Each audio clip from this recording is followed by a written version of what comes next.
Vous l'avez certainement vu en famille ou avec vos neveux et nièces, et pourtant il y a beaucoup de messages cachés dans Alerte Rouge qui ne vous ont pas forcément sauté aux yeux. Si vous avez ouvert cette vidéo, c'est bien parce que vous êtes curieux de les connaître. Installez-vous confortablement, voici les messages cachés dans Alerte Rouge que vous n'avez pas remarqués. L'histoire d'Alerte Rouge est celle de Mei Lee, une jeune fille de 13 ans dont les premières expériences déjà désordonnées à l'adolescence ont été accentuées par l'apparition du panda roux dans sa vie. Chaque fois que Mei est embarrassée ou ressent d'autres émotions fortes, le panda rouge apparaît et lui fait des misères.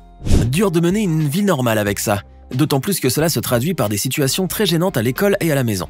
Mais au-delà de son apparence de film drôle, Alerte Rouge véhicule des messages très profonds, des messages qui ne sont pas si faciles à percevoir à première vue.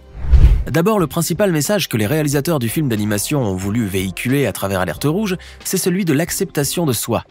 Un message d'une haute importance à l'heure où les jeunes filles et adolescentes ont du mal à accepter leur corps et se retrouvent confinées dans les diktats de la société actuelle, qui veut que la femme parfaite soit physiquement irréprochable. Le film parle autant de Mei apprenant à s'accepter telle qu'elle est, que des rapports très compliqués qu'elle entretient avec sa mère, à cause du fait qu'elle se sente coincée entre son besoin de transgression qu'elle expérimente avec ses copines et le respect pour le sérieux des traditions familiales que porte Ming. Sorti en mars 2022, le bijou Pixar évoque des thèmes très délicats liés à l'adolescence, notamment la puberté et les menstruations au travers d'une surprenante allégorie, celle d'un immense panda roux, le tout saupoudré d'humour, histoire que le film n'ait pas l'air d'un documentaire.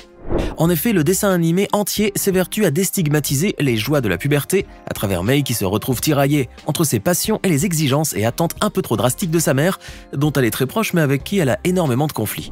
Depuis ce fameux matin où elle se réveille dans la peau d'un grand panda géant, Mei panique. Elle ne reconnaît plus son corps, ressent un mélange de sentiments négatifs, remarque l'apparition de poils, ne supporte pas son odeur et a du mal à accepter son nouveau corps. Une métaphore qui fait référence à ce jour que toutes les filles du monde doivent vivre à cet âge-là, l'arrivée des règles. D'ailleurs, sa mère, alertée par les cris de sa fille, va penser qu'elle vient d'avoir ses règles pour la première fois. Elle va alors s'emparer d'une boîte de serviettes hygiéniques pour les lui donner. Bien qu'il soit inutile de le préciser, le panda roux qui apparaît sous le coup des émotions trop fortes symbolise les menstrues et les autres chamboulements de l'adolescence. Très vite, Mei va établir le lien entre l'apparition du panda et ses vagues émotives et va essayer de se contrôler en tentant de rester calme afin de maintenir son apparence normale. Chose qu'elle ne parviendra pas à faire, forcément.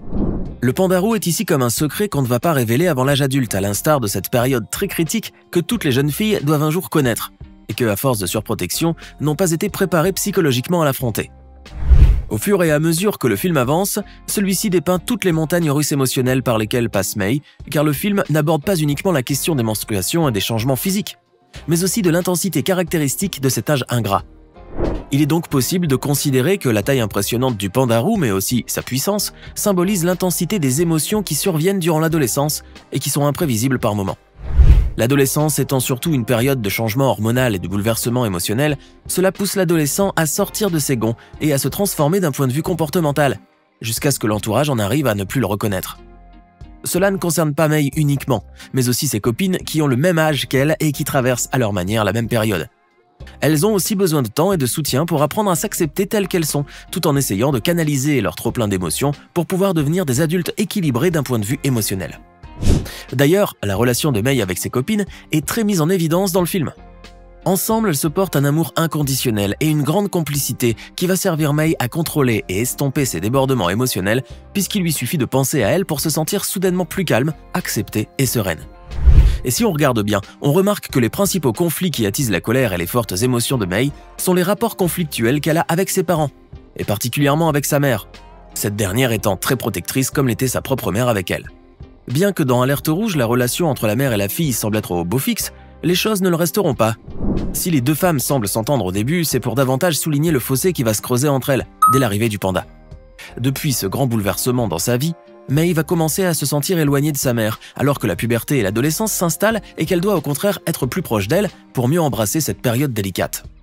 Alerte Rouge explore le traumatisme générationnel et les clivages entre mère et fille au travers de cette mère surprotectrice et autoritaire qui calque sur sa fille le même traitement qu'elle a reçu étant jeune fille. Ce comportement envers Mei traduit un ancien traumatisme qu'elle a elle-même vécu avec sa propre mère, qui désapprouvait son mariage avec son mari Jin. La transformation de Ming en panda roux géant a mis à l'épreuve son lien avec sa mère et a créé une fissure qui n'a jamais complètement guéri.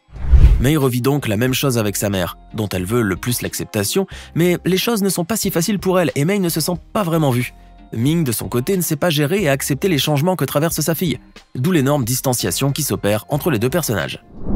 La jeune adolescente va finalement briser le cycle des traumatismes en confrontant sa mère, comme aucune femme de sa famille n'a pu le faire avant elle. Elle va se résigner à accepter que sa relation tumultueuse avec sa mère a quand même du bon.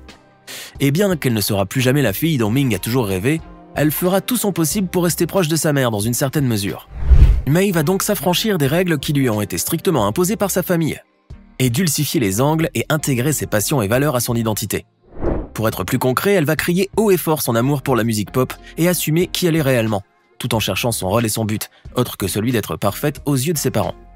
Les adolescentes d'aujourd'hui sont du jour au lendemain propulsées dans un univers tout nouveau pour elles, un univers rempli de nouveaux défis qui leur imposent de quitter brutalement le monde de l'enfance qui leur était familier, confortable et sécurisant pour un autre monde, plus brut, celui des adultes, un monde totalement inconnu, qui à première vue peut paraître hostile et menaçant. Mais le défi de cette transition réside dans la recherche et la quête de soi, ainsi que la construction d'une nouvelle identité par le biais de l'acceptation de ses particularités et de ses différences et l'affirmation de soi. Alors pour arriver à tout cela, Mei va décider de garder le panda roux et s'accepter telle qu'elle est, tout en délaissant l'idée de vouloir le dompter. Elle découvre alors ce qui la distingue des autres, sans pour autant le craindre et se sentir monstrueuse. Mais pour arriver à un tel résultat, Mei va passer un long chemin de bataille, car au début sa réaction va être de vouloir se punir en permanence, un peu comme une génération de Chinoises qui ont longtemps cherché à camoufler leurs défauts. C'est pour cela d'ailleurs que les femmes voient le panda comme une faiblesse et non pas comme un atout.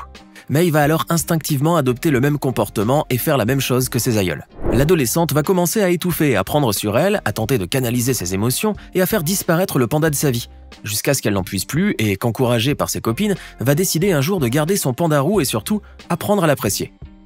En effet, au début, Mei paniquait à propos de sa transformation, mais au fil du temps, elle devient à l'aise avec le panda roux et gagne en confiance en ce qui concerne les changements de son corps et sa croissance.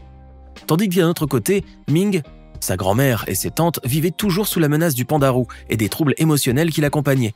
Mei, elle, était enfin en paix avec son panda roux à la fin du film. En plus de se résoudre à s'accepter telle qu'elle est, cette crise d'adolescence hors du commun va permettre à Mei à s'affirmer face à l'autorité de sa mère toute puissante.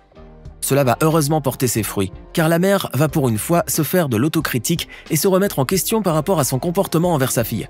Jusqu'à ses 13 ans, elle a fait ce qu'elle a pu pour protéger sa petite fille. Mais elle a oublié que cette dernière a grandi et qu'elle doit de son côté se résigner à accepter cette réalité amère. Ce moment de vérité permet donc à Ming de donner un peu de latitude à Mei et à se montrer plus flexible tout en lui accordant sa confiance. Et bizarrement, dès que la mère et la fille ont pu dépasser ce cap compliqué et délicat, plus rien ne les a arrêtés. Sans oublier que la grand-mère Willy y est aussi pour beaucoup dans cette réconciliation, puisqu'elle a été le tampon qui a stoppé l'hémorragie dans cette relation orageuse. Sans elle et sa grande sagesse, le conflit entre les deux femmes n'aurait peut-être pas pu être résolu. Puisqu'on en parle, vous êtes-vous déjà demandé pourquoi n'a-t-on attribué le trait du panda qu'aux femmes? Si vous vous souvenez, on vous a donné quelques prémices de la réponse en début de vidéo. Dans sa version originale, le titre Alerte rouge renvoie au fait que dès que l'on ressent un peu de honte ou de colère, d'où la couleur rouge, le panda surgit. Le rouge ici est lié non seulement à l'émotion, mais il peut également suggérer le rouge du sang des menstruations. Le changement que vit le personnage de Mei évoque donc clairement ce grand moment dans la vie d'une jeune femme, et c'est ce qui fait l'originalité du film, puisqu'il est inédit qu'un film d'animation mette en exergue ou même comme thématique principale ce sujet-là, encore tabou pour certains. Le film Alerte rouge vient donc normaliser ce phénomène naturel, un des plus grands défis actuels de notre société, afin d'atténuer la honte imposée aux jeunes filles. Non seulement le film va en parler ouvertement, mais en plus il va aborder tout ce que ces menstruations entraînent comme chamboulement psychologique, aspect dont personne ne parle et qui a quand même sa part d'importance. On peut donc remarquer l'évolution des sentiments qu'éprouve Mei pour son alter ego Panda. D'abord, elle se sent très inconfortable et désireuse de se débarrasser de ce qu'elle appelle une malédiction, puis elle finira par comprendre qu'elle ne pourra jamais s'en débarrasser et qu'elle vivra avec, puisqu'elle est devenue une femme.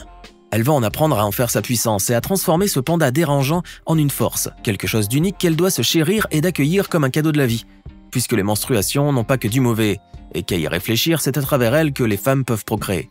On remarque aussi que même sa mère, sa grand-mère et ses tantes, également dotées d'un alter ego panda roux, c'est-à-dire de menstruation, ont tout fait pour le dissimuler, trop gênées pour le révéler au monde extérieur.